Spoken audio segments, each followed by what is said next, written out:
Hello friends, welcome to all. तो आज के इस वीडियो का ये जो वीडियो है बहुत ही इंपॉर्टेंट होने वाला है, क्योंकि आज के इस वीडियो में जो बिजनेस स्टडी है क्लास 12th वालों के लिए वो आज के इस वीडियो में बहुत ही इंपॉर्टेंट है। क्योंकि आज के इस वीडियो में सिलेबस के अकॉर्डिंग बताने वाला हूँ कि कौन सा चैप्टर में कौन सा टॉपिक या पॉइंट इंपॉर्टेंट है या फिर किस टाइप का क्वेश्चन आने वाला है। तो बहुत ही कम टाइम बचा हुआ है एग्ज़ाम आने को, तो आई होप आप लोग नोट्स बनाए होंगे। और तो नोट्स बनाएंगे तो बहुत ही बढ़िया बात है, और रिवीजन स्टार्ट कर दीजिए।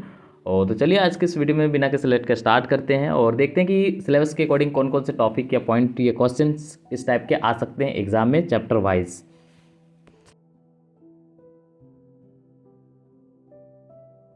बिजनेस स्टडी का फर्स्ट चैप्टर, बिजनेस स्टडी का फर्स्ट चैप्टर क्या है?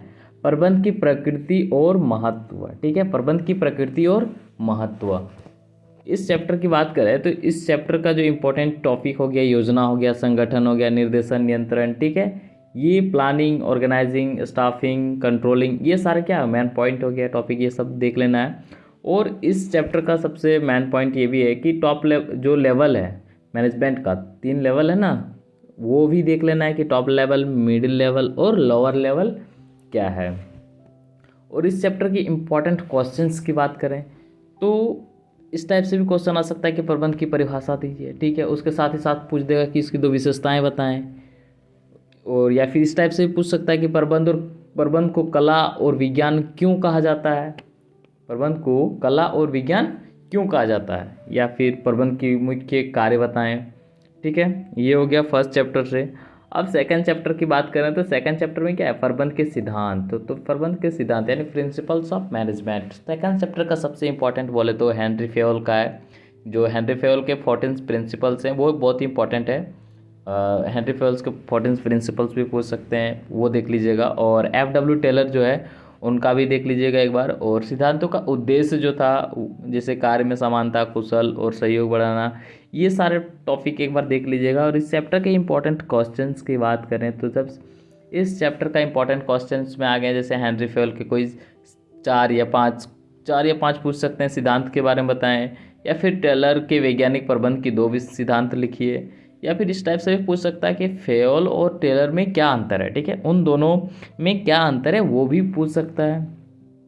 अब चैप्टर नंबर 3 को देखा जाए तो व्यावसायिक पर्यावरण। ठीक है, बिजनेस इन्वायरमेंटल का बात है, व्यावसायिक पर्यावरण। तो इसमें जो है एलपीजी जो है वो बहुत इंपॉर्टेंट टॉपिक है। ठीक है, एलपीजी जो है, एलपीजी नीति। ठीक है, ये बहुत ही इंपॉर्टेंट पॉइंट है, इसको एक बार ज़रूर देख लीजिएगा। और इस चैप्टर का क्वेश्चंस की बात करें तो व्यावसायिक पर्यावरण क्या है, व्यावसायिक पर्यावरण के घटक बताएं। ठीक है, 2 पूछ दे, 3 पूछ दे, 4 पूछ दे, वो हो गया। और एलपीजी नीति का अर्थ लिखिए। ठीक है, एलपीजी जो नीति थे वो उसका क्या अर्थ है, इसके बारे भी इस टाइप से भी क्वेश्चन दे सकता है। चैप्टर अगला चैप्टर 4, चौथा चैप्टर की बात करें तो नियोजन यानी प्लानिंग।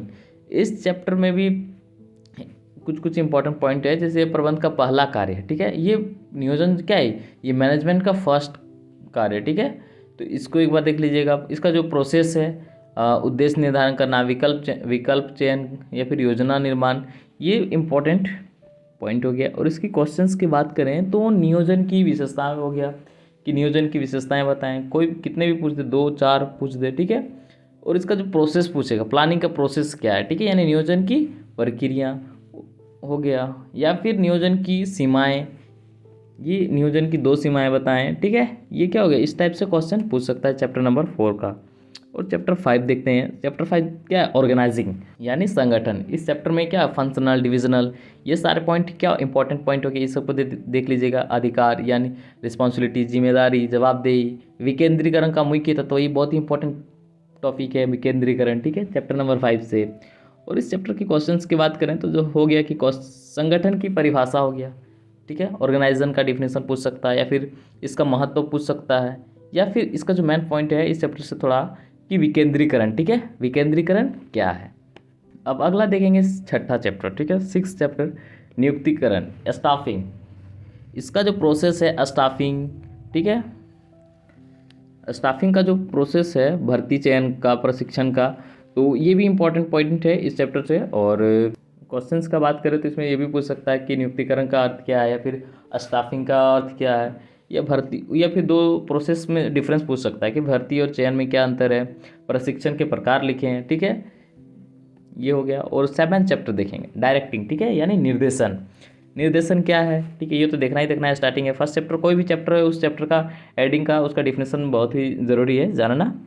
और इस चैप्टर का, ठीक है, एलिमेंट्स, निर्देशन के तत्व, ठीक है, इस चैप्टर डायरेक्टिंग का क्या हो गया, निर्देशन के तत्व हो गया, इसकी शैलियाँ क्या है, वो सारे ये सब पॉइंट देख लीजिएगा। और इस चैप्टर के क्वेश्चंस की बात करें तो निर्देशन का अर्थ, ठीक है, डिफिनेशन हो गया, इसके 4 तत्व बताएं, 4 तत्वों के बारे में पूछ दिया है। फिर इसका प्रेरणा के कोई 2 सिद्धांत लिखिए, ठीक है, प्रेरणा के कोई 2 सिद्धांत लिखिए, ये भी पूछ सकता है। अब चैप्टर 8वां चैप्टर की बात करें, यानी कंट्रोलिंग, जिसका अर्थ होता है नियंत्रण। तो इस चैप्टर से पूछ सकता है कि इसकी प्रोसेस, इसका सबसे पहले कि नियंत्रण का अर्थ क्या है, ठीक है, इसके कार्यों का निर्धारण मानकों के अनुसार कराना, ठीक है, इस टाइप से ये पॉइंट देख लेना है। और इसका प्रोसेस जो है मानव निर्धारण, वास्तविक प्रदर्शन, तुलना, मानक निर्धारण, वास्तविक प्रदर्शन, तुलना, ये सब पॉइंट देख लेना है। और इसकी इंपॉर्टेंट क्वेश्चंस जो है ये इस टाइप से आ सकता है कि नियंत्रण का अर्थ बताएं, या फिर नियंत्रण की कोई 2-4 प्रक्रिया बताएं, या फिर नियंत्रण क्यों आवश्यक है, मतलब कंट्रोलिंग क्यों नेसेसरी है, ठीक है, आवश्यक है, ये बताएं। अब देखेंगे 9th चैप्टर जो कि है फाइनेंशियल मैनेजमेंट, यानी वित्तीय प्रबंध। इस चैप्टर का बात करें तो इस चैप्टर में क्या है, वित्त निर्णय क्या है, इसका मेन पॉइंट है वित्त निर्णय, जिसमें निवेश हो गया, वित्त पोषण हो गया, लाभांश हो गया, यानी प्रॉफिट अंश। तो ये सारे पॉइंट देख लीजिएगा। पूंजी संरचना, कार्यशील पूंजी, ठीक है। अब इसका इंपॉर्टेंट क्वेश्चन की बात करें तो इंपॉर्टेंट क्वेश्चन के अंडर आता है क्या, वित्तीय प्रबंध की परिभाषा लिखिए, ठीक है, वित्तीय प्रबंध की परिभाषा लिखिए। वित्तीय निर्णयों के प्रकार बताएं, इसका प्रकार भी पूछ सकता है। कार्यशील पूंजी क्या है, कितने प्रकार के होते हैं, ये भी पूछ सकता है। 10वां चैप्टर की बात करें, वित्तीय बाजार, फाइनेंशियल मार्केट, वित्तीय बाजार क्या है, ठीक है, तो इसका मेन पॉइंट हो गया वित्तीय बाजार क्या है, वित्तीय बाजार के कितने प्रकार के होते हैं उसके बारे में, या फिर प्राथमिक बाजार क्या है, द्वितीय बाजार क्या है, ये सब के बारे में भी पूछ सकता है। ये सारे क्या हो गए, मेन पॉइंट हो गए। इस चैप्टर का सबसे मेन टॉपिक बोले तो सेबी है, ठीक है, securities and exchange board of India, जिसका अर्थ होता है, ठीक है, जिसका फुल फॉर्म होता है सेबी का, यानी सेबी से रिलेटेड भी क्वेश्चन देता ही देता है, ये भी एक बार देख लीजिएगा। और इसका इंपॉर्टेंट क्वेश्चंस में देखें तो इसमें पूछ सकता है कि वित्तीय बाजार की परिभाषा दीजिए, या पूंजी बाजार और धन बाजार में अंतर बताएं, सेबी क्या है, सेबी के कार्य बताएं, ये सब पूछ सकता है। अब अगला चैप्टर 11वां चैप्टर क्या है, विपणन प्रबंध, यानी मार्केटिंग मैनेजमेंट, ठीक है। इसमें इसका चैप्टर का डिफिनेशन जानना है पहले कि विपणन प्रबंध होता क्या है, ठीक है। और इसमें जो 4 P's है, ठीक है, प्रोडक्ट, प्राइस, प्लेस और प्रमोशन, ये चारों P को देख लेना है अच्छे से। और इस चैप्टर का इंपॉर्टेंट क्वेश्चंस की बात करें तो विपणन की परिभाषा, विपणन मिश्रण क्या है, या फिर 4 P's की व्याख्या कीजिए, इस टाइप क्या सकता है। और ये जो विपणन है ये चैप्टर बहुत ही हेल्पफुल है आगे के लिए भी, क्योंकि ग्रेजुएशन में भी विपणन चैप्टर आता ही आता है। चैप्टर 12 की बात करें तो कंज्यूमर प्रोडक्शन, यानी उपभोक्ता संरक्षण। उपभोक्ता संरक्षण क्या है, ठीक है, इस चैप्टर का मेन पॉइंट हो गया। और इसका उपभोक्ता का अधिकार क्या हो गया, सुरक्षा, जानकारी, विकल्प, इन सारी चीज़ों को देखना है। और उपभोक्ता संरक्षण अधिनियम 2019, ये एक बहुत ही इंपॉर्टेंट टॉपिक है कि उपभोक्ता संरक्षण अधिनियम 2019। और इस चैप्टर का इंपॉर्टेंट क्वेश्चंस की बात करें तो इसमें पूछ सकता है कि उपभोक्ता क्या है, या फिर उपभोक्ता के कोई 3 अधिकार बताएं, उपभोक्ता संरक्षण की आवश्यकता क्या है, क्यों पड़ी, ठीक है, या फिर उपभोक्ता आयोग के स्तरों के नाम बताएं, ठीक है, इस टाइप से क्वेश्चन आ सकता है। तो आई होप आप लोगों को वीडियो अच्छा लगा तो लाइक करें, और अपने दोस्तों को भी शेयर कर दें जो क्लास 12 का एग्ज़ाम देने वाले हैं नेक्स्ट ईयर। और इसी तरह का और भी बुक्स का ATP हो गया, इकोनॉमिक्स हो गया, उसका भी मैं इंपॉर्टेंट क्वेश्चंस का वीडियो लेके जल्दी आने वाला हूँ। तो वीडियो को लाइक कर दे और चैनल को सब्सक्राइब करने ना भूलें।